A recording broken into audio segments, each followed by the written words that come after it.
First line நேயர்களுக்கு வணக்கம். நம்ம என்ன பார்க்க போகிறோம் அப்படின்னா, விஜய் நேற்று சிபிஐயில் ஆஜரானது, அதற்கு அடுத்து நடந்த சம்பவங்கள் உள்ள என்ன நடந்துச்சு அப்படின்னு சொல்லி நான் லைவ் பண்ண நேற்று நீங்கள் எல்லோரும் பார்த்தீங்க. அதே மாதிரி 2 சேனல்லையுமே பண்ணோம், சேனல் சவுத்துலேயும் பண்ணோம். இன்றைக்கி இப்போ என்ன பேச போகிறோம் அப்படின்னு பார்த்தீங்கன்னா, உள்ளே என்ன நடந்தது, அடுத்து என்ன டார்கெட் அப்படின்றது, எதற்காக விஜய்க்கு அடுத்த கட்டமாக அடுத்த நாளும் இன்றைக்கும் விசாரணை நடத்துவதாக இருந்தார்கள். கடைசி நேரத்தில் அவர்களுடைய அந்த விசாரணை முடிஞ்சு 1 மணி நேரம் உட்கார வச்சுருந்தாங்க இல்லையா, அந்த நேரத்தில் என்ன அப்படின்னு பார்த்தீங்கன்னா, அவருடைய லாயரையும் உள்ள அனுமதிச்சிருந்தாங்க அந்த சிபிஐ அலுவலகத்தில். விஜய் விசாரித்தது தனி ரூமு, பட் அவர் லாயர்லாம் வெளியில் உட்கார வச்சுருந்தாங்க. அதெல்லாம் முடிஞ்சது விசாரணை போயிட்டே இருக்குது. 11:30 மணி உள்ளே போகிறாரு. 11:30 மணிக்கு உள்ளே போனால் லஞ்சு எடுத்துக்கல விஜய். ஏன்னா அதற்கப்புறம் பார்த்தீங்க அப்படின்னா சாயந்தரம் 6:30 மணிக்கு தான் வெளில விடுறாங்க. வெளில வராப்புல, அதுவும் சோர்ந்த முகத்தோடு மிக சோகமாக போகும்போது உற்சாகமாக கையெல்லாம் ஆடிட்டு போனார். அது உற்சாகமாக போல பயம் இல்லாத மாதிரி காட்டிக்கிறது தான் அது. ஸோ அப்படி போனார். இப்போ நீங்கள் தற்கொலையெல்லாம் அவசரப்பட்டு போட வேணாம். முதல்ல ஃபுல்லாக கேளுங்க. எதிராளியோ நண்பனோ உங்கள் கட்சிக்காரனோ இல்லை உங்கள் கட்சி தலைவர்களோ யார் சொன்னாலும் முழுசாக கேட்டுட்டு என்னன்றதை நீங்கள் ரியாக்ட் பண்ணுங்கள். அதில் தப்பு இல்லை, ரியாக்ட் பண்ணி தான் ஆகணும். ஏன்னா நீங்களாம் மனுஷன் தானே, மனுஷனாலே ரியாக்ட் பண்ணி தான் ஆகணும். ஒன்றும் நல்ல விதமாகவோ கெட்ட விதமாகவோ ரியாக்ட் பண்ணி தான் ஆகணும். இப்போது இந்த இதுக்கு யார் காரணம் அப்படின்றத முதல்ல புரிஞ்சுக்கணும். உங்களுக்கு சிபிஐனாலே என்னன்னு தெரியாது, சினிமாவில் தான் பார்த்துருப்பீங்க, கேள்விப்பட்டிருப்பீங்க, எல்லா டைலாக்ல பார்த்துருப்பீங்க. சரியா? பெரும்பாலான தற்கொலைகளில் பலரும் அப்படி தான் பண்ணியிருப்பீங்க. நான் தற்கொலை எதுக்கு சொல்கிறேன் அப்படின்னா, நீங்கள் அப்படி தான் இருக்கிறீங்க ரியல் லைஃப்பில் அப்படின்ற மாதிரியாக பார்க்கப்படுது. நீங்கள் சினிமாவை பார்க்குறீங்க, வாழ்க்கையும் சினிமாவை பார்க்குறீங்க, அதுதான் உங்களை தற்கொலைன்னு சொல்கிறது. ஸோ அது இருக்கட்டும். ஸோ இப்போ நேற்று என்ன பண்ணாங்கன்னா, விசாரணை தீவிரமாக இருக்குது. சரி, நடந்து சம்பவம் எப்போ நடந்தது, விசாரணை எப்போ நடக்குது, தமிழக அரசு காவல்துறையும் விசாரிக்க விடலை. நல்லா தெரிஞ்சுக்கங்க தற்கொலை தம்பிகளா, திமுக அரசு தமிழ்நாட்டில் விஜய் பேரை எஃப்ஐஆரில் சேர்க்கவே இல்லை. விஜயை வழக்கிலேயே சேர்க்காம ஒரு நடுநிலையான ஒரு நீதிபதியை வச்சு தான் விசாரிச்சாங்க. அது விசாரிக்கப்பட்டிருந்தால் இன்னைக்கு விஜய்க்கு இந்த நிலைமை வந்திருக்காரு.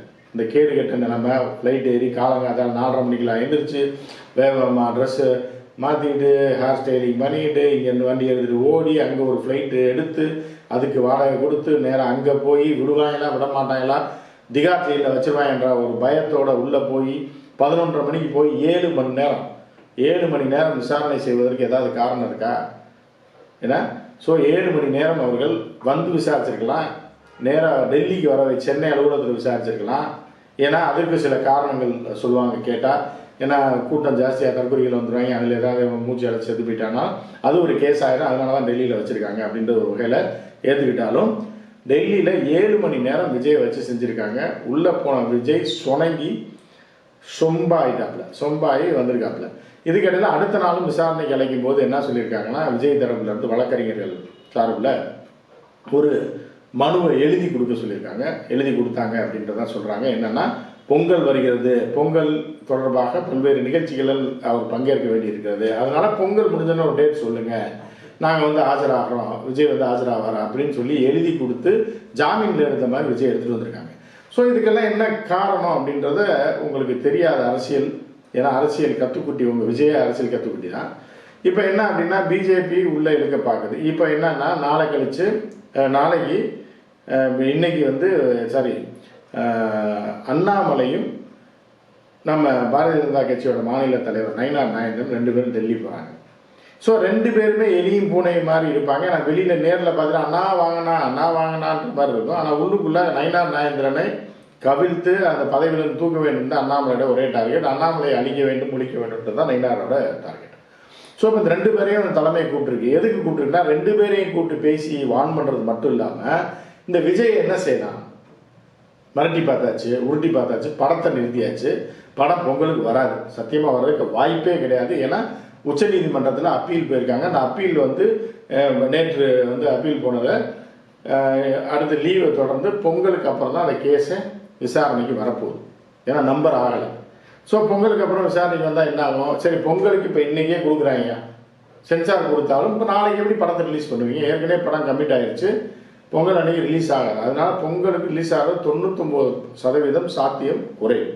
ஸோ அப்போ பொங்கலுக்கு பின்னாடி ஒரு டேட்டை ஃபிக்ஸ் பண்ணி தான் ஆயிடுது. இது அவங்க ஈகோவை கிண்டி விட்ட மாதிரி ஆயிடுச்சு. என்ன அப்படின்னா, சென்சார் சர்டிஃபிகேட் வாங்கிட்டு தான் 40 நாள் டைம் சென்சார் சர்டிஃபிகேட் வாங்கிட்டு தான் நீ ரிலீஸ் டேட்டை ஃபிக்ஸ் பண்ணணும். ஆனால் நீங்கள் ரிலீஸ் டேட்டை ஃபிக்ஸ் பண்ணிவிட்டு சென்சார் எனக்கு கொடு அப்படின்றது விஜயை ஒழித்துக்கு இந்த படமே வராதியா பார்க்குறியா அப்படின்ற ரேஞ்சுக்கு சவால் விட்டது தான் சென்சார் போர்டு. முக்கியமான வழக்கறிஞர்லாம் வச்சு வாதாடி கடைசியில் படத்தை போங்காய் வரவே வராதியா, நீ எங்களை மீறி பண்ணுறியா, சென்சாருக்கு அனுப்பியிருக்கேன், நாங்கள் சென்சார் பண்ணி கொடுத்ததுக்கப்புறம் தான் நீ டேட் போடணும், நீயா டேட்டா போட்டுட்டு இந்த டேட்டுக்குள்ளே நான் போட்டிருக்கேன் அப்படின்னா வியாபாரமாக இது என்னது, நீ வியாபாரம் பண்ணுறதுக்கு நாங்கள் தானே கிடைச்சோன்னு சொல்லி அவர்கள் ஈகோவை சொரிஞ்சு விட்ட காரணமாக மேற்படியாக படத்தை நிறுத்திட்டாங்க. ஸோ படத்தையும் நிறுத்தியாச்சு. அதே நேரத்தில் சிபிஐ விசாரணை, அதே நேரத்தில் இன்கம் டேக்ஸில் 1.5 கோடி வரி ஏமாற்றிய வழக்கு, இது பூரா விஜய் செஞ்சது தான். 1.5 கோடி ரூபாய் இந்திய அரசுக்கு வரி ஏய்ப்பு செய்த வழக்கும் விசாரணையும் வருது. ஸோ இப்போ எல்லா வகையிலையும் பார்த்தீங்கன்னா நெருக்கிறது பூரா தற்கொலை தப்பிகள். முதல்ல ஒன்று தெரிஞ்சுக்கணும், இதுக்கும் திமுகவுக்கோ அதிமுகவுக்கோ காங்கிரஸுக்கோ எந்த சம்பந்தமுமே கிடையாது. முழுக்க இன்கம் டேக்ஸ் யார் கையில் இருக்குது, மத்திய அரசு.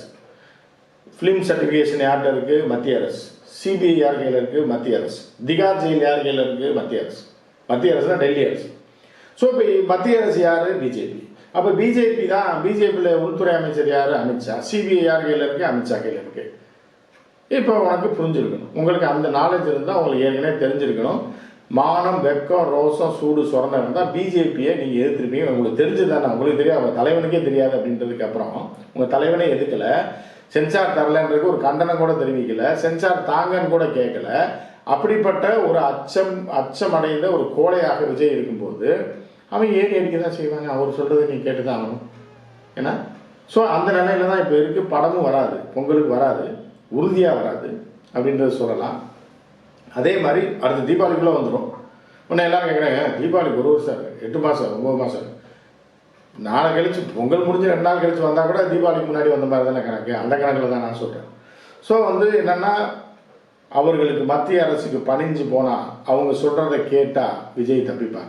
இல்லைன்னா எல்லா வகையிலையும் விஜய்க்கு தொடர்ந்து லாக்கு மேலே லாக்கு தான் வரும். நீங்கள் கத்திக்கிட்டே கிடக்க வேண்டியதான் முட்டாள்தனமாக திமுக திமுக திமுக டிவிகே டிவிகே டிவிகேன்னு முட்டாள் கூவத்தனமாக நீ கத்திக்கிட்டே இருக்க வேண்டியதான். கடைசியில் விஜயை கொட்டி குழியில் தள்ளி விட்டுருவாங்க. ஸோ இதுதான் நடக்கும். அப்பயே நீங்கள் வெளியே விஜய் குழியில் தள்ளி கட்சியை கலைச்சி விட்டாலும் அப்பயே டிவிகே டிவிகே டிவிகேன்னு கத்திக்கிட்டு லூஸ் மாதிரி போக வேண்டியதான். உங்களோட எதிரி யார், உங்கள் விஜய்க்கு யார் ஆப்பு வச்சா, உங்கள் விஜய் படத்தை யார் தடுத்து நிறுத்துனது, நீங்கள் பார்க்க விடாமல் படத்தை நிறுத்துறது மத்திய அரசு. விஜய் சிபிஐ வரைக்கும் கூட்டு போய் 7 மணி நேரம் உட்கார வச்சு சுண்ணாம்பு தடவுன்னு யார், மத்திய அரசு. ஸோ அதெல்லாம் எதுக்காமல் பாரதிய ஜனதா கட்சி எதுக்காமல் நீங்கள் பாரு கூறுகட்ட கூவ மாதிரி கூவிட்டே இருந்தீங்கன்னா நீங்கள் கூவிட்டே இருப்பீங்க, கூவியே போய் சேர்ந்துருவீங்க நீங்கள். ரைட்டா? இதுக்கிடையில் இந்த 2 பேரும் போகிறாங்க இல்லையா, இப்போ என்ன மாதிரியான ஸ்ட்ராட்டஜியை நம்ம பிளான் பண்ணலாம் அப்படின்னு. எடப்பாடியாரை பொறுத்த அளவுக்கு என்னன்னா, விஜயை கொண்டு வந்துருங்க எப்படியா மிரட்டி கூட்டணி கொண்டு வந்துட்டீங்கன்னா நம்ம விஜய் பிஜேபி எல்லோரும் ஒன்றா சேர்ந்து எங்கள் வீட்டில் எல்லா நாளும் கார்த்திகைன்ற மாதிரி நம்ம எல்லாம் கொண்டாடலாம். நம்ம அழகாக ஆட்சி அமைச்சிடலாம். நான் தான் சிஎம்ன்றது நீங்கள் முடிச்சதுக்கப்புறம் பார்த்துக்க விஜய் துணை முதலமைச்சர் கொடுத்துடலான்றாங்க. விஜய் அதுக்கு உடன்பாடு இல்லை. விஜய் டைரெக்டாக சிஎம், டைரெக்டாக பிஎம், டைரெக்டாக அமெரிக்க ஜனாதிபதி தான். இதை தவிர விஜய்க்கு எம்எல்ஏவாகியோ எம்பி ஆகியோ மக்களுக்காக குரல் கொடுக்கவோ அதுக்கெல்லாம் விஜய் அரசியலுக்கு வரல. விஜய் அதிகார பதவியை கைப்பற்றுவதற்காக மட்டும்தான் அரசியலுக்கு வராரு. சிஎம் ஆகணுன்றது மட்டும்தான் அரசியலுக்கு வராப்புல. வேறு எந்த நோக்கமும் அவர் கிடையாது. சிஎம் ஆகணும், நம்ம டாப்பில் உட்காரணும். இதை தவிர விஜய்க்கு எந்த நோக்கமும் கிடையாது. விஜய் மாதிரி ஒரு சுயநலவாதி, பொறுப்பற்ற, எந்தவித அடிப்படை அரசியல் அறிவுமற்ற, எதற்காக வர்றோம்னே தெரியாமல், இந்த பதவிக்கு நம்ம எதுக்கு வரோன்னே தெரியாமல் அந்த பதவி மேலே ஆசைப்படுறவர் தான் விஜய். விஜய்னால அவர் குடும்பத்துக்கும் பிரயோஜனம் கிடையாது, தமிழ்நாட்டுக்கும் பிரயோஜனம் கிடையாது, தற்கொலைகளுக்கும் பிரயோஜனம் கிடையாதுன்றதை நீங்கள் புரிஞ்சுக்கணும். அதனால தான் விஜய் என்ன பண்ணுறாங்கன்னா, விஜய் நாம் பயன்படுத்திக்கிறோம்னு சொல்லி பாரதிய ஜனதா கட்சி நினைக்குது, எடப்பாடி நினைக்கிறார். அப்போ விஜய் அந்த பக்கம் போனால் விஜயோட அரசியல் வாழ்க்கை காலி. புரியுதா? அதுக்கப்புறம் சரி விஜய் தனியாக நின்னாலும் காலி. விஜய் தனியாக எந்த சீட்டு வர முடியாது. படத்தை ரிலீஸ் பண்ண முடியாத விஜய் எப்படி அரசியலில் கிழிச்சு தைச்சுவார் அப்படின்ற ஒரு கேள்வியும் எழுது. ஸோ இதுக்கு இடையில விஜய் டோட்டலாக விஜய் விஜய் விஜய் வருவா, உங்கள் விஜய் திகாருக்கு வருவார் அப்படின்ற மாதிரியான ஒரு பாட்டை மத்திய அரசு பாடிக்கிட்டு இருக்காங்க. நேற்று உள்ளே வைக்க வேண்டியது ஜஸ்ட் மிஸ்ஸில் வெளியே வந்தார். திகார் அதிகாரிலாம் வந்துட்டு தான் போயிருக்காங்க. விஜய் தப்பிச்சு வந்ததே பெருசு அந்த மாதிரி போயிட்டுருக்கு. ஏன்னா இதெல்லாம் ஒரு மிரட்டல் தான், உள்ளே வைக்க மாட்டாங்க, இன்னும் மிரட்டல், மிரட்டி பண்ணிய வைக்கிறது தான். ஸோ விஜய் பண்ணுகிறாரா இல்லை பாம்புக்கு முட்டை வச்சாலும் பாயா வச்சாலும் அது படம் எடுத்தே ஆகும்னு இருக்க போகிறாரா அப்படின்ற மாதிரி நடக்க போது. இன்னும் 2 நாள் அது தெரிஞ்சிடும். பொங்கல் முடிஞ்ச உடனே படம் வராது, பொங்கலுக்கு உறுதியாக வராது, அதுக்கப்புறம் தான் வரும். அது என்ன நடக்குதுன்னு நம்ம பார்ப்போம். மற்ற நிகழ்ச்சிக்கு சந்திப்போம். நன்றி, வணக்கம்.